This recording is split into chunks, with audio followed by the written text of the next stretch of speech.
Hello guys, welcome back to Denson channel. If you are new in this channel, please click like, share and subscribe and hit that notification bell so you will get updated on my next video.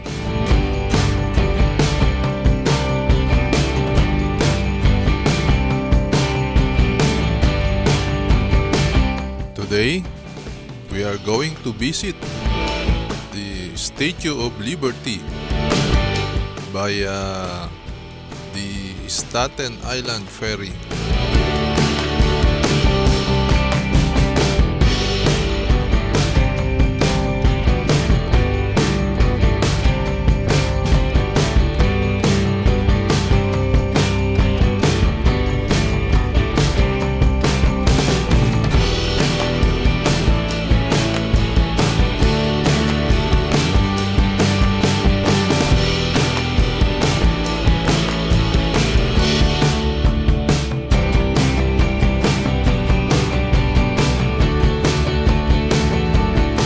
The bridge that you can see in front of us is the Brooklyn Bridge.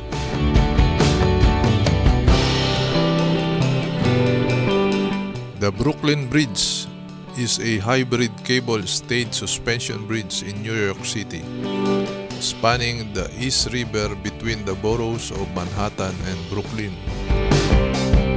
It opened on May 24, 1883. The Brooklyn Bridge was the first fixed crossing of the East River. The bridge next to it is the Manhattan Bridge. The Manhattan Bridge is a suspension bridge that crosses the East River in the New York City, connecting Lower Manhattan at Canal Street with downtown Brooklyn at the Flatbush Avenue extension. The main span is 1,480 feet long, with the suspension cables being 3,224 feet long. The bridge's total length is 6,855 feet.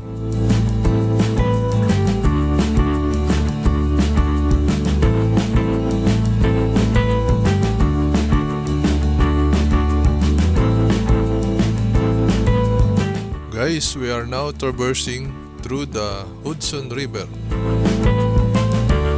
The Hudson River is a 315 miles river that flows from north to south, primarily through eastern New York.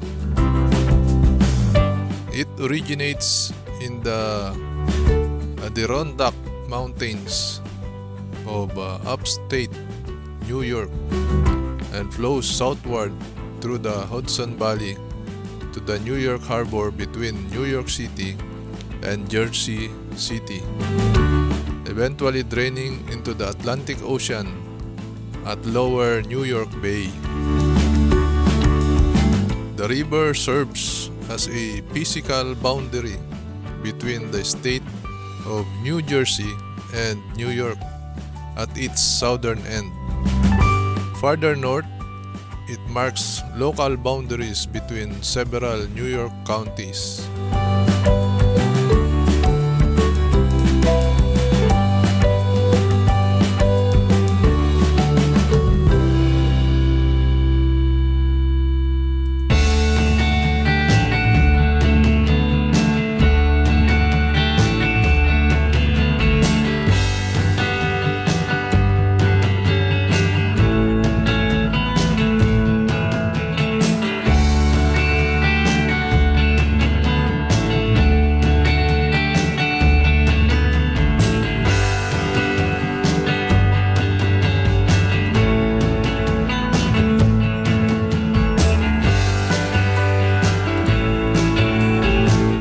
Staten Island Ferry is a fare-free passenger ferry route operated by the New York City Department of Transportation. The ferry's single route runs 5.2 miles through New York Harbor between the New York City boroughs of Manhattan and Staten Island, with ferry boats making the trip in about 25 minutes.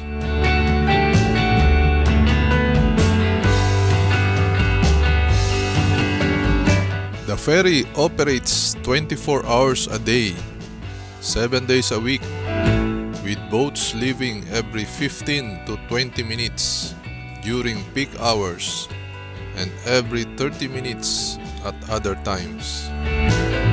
It is the only direct mass transit connection between the two boroughs.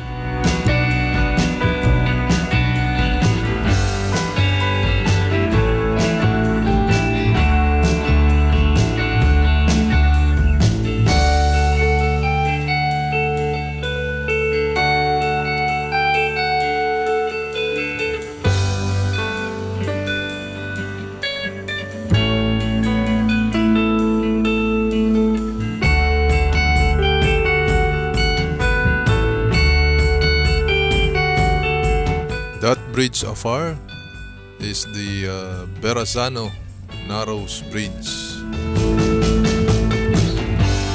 The Verrazano Narrows Bridge is a suspension bridge connecting the New York City boroughs of Staten Island and Brooklyn. It spans the Narrows, a body of water linking the relatively enclosed New York Harbor with Lower New York Bay and the Atlantic Ocean. It is the only fixed crossing of the Narrows. It has a total length of 4.176 kilometers and a vertical clearance of 70 meters. Its construction started on August 13, 1959, and it opened on November 21, 1964. It has a height of 211 meters.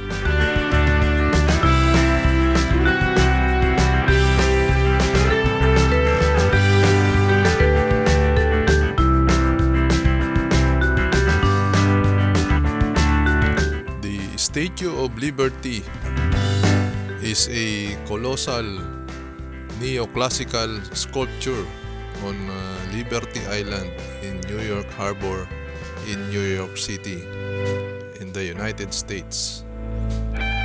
The copper statue, a gift from the people of France, was designed by French sculptor Frédéric Auguste Bartholdi, and its metal framework was built by Gustave Eiffel.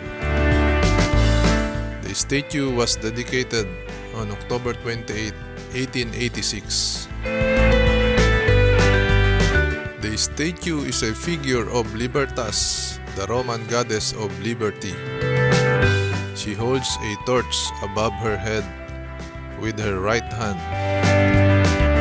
and in her left hand carries a tabula ansata inscribed July 4, 1776 in Roman numerals, the date of the U.S. Declaration of Independence.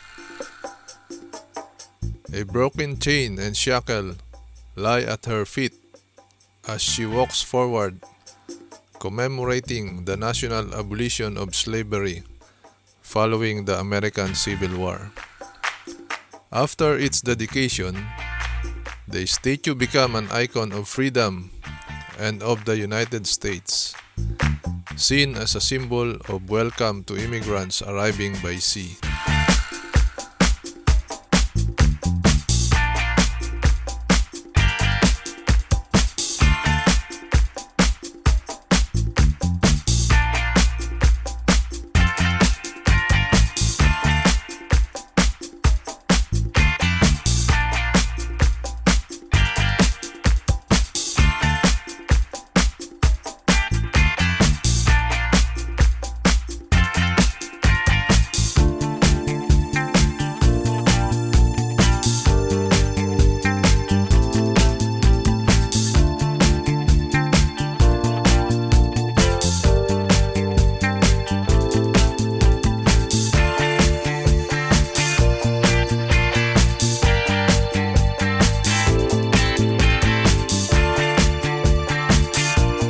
Thank you for watching.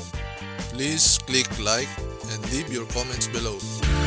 If you are not yet subscribed, please do not forget to tap the subscription button and hit the notification bell to get updated with my future uploads.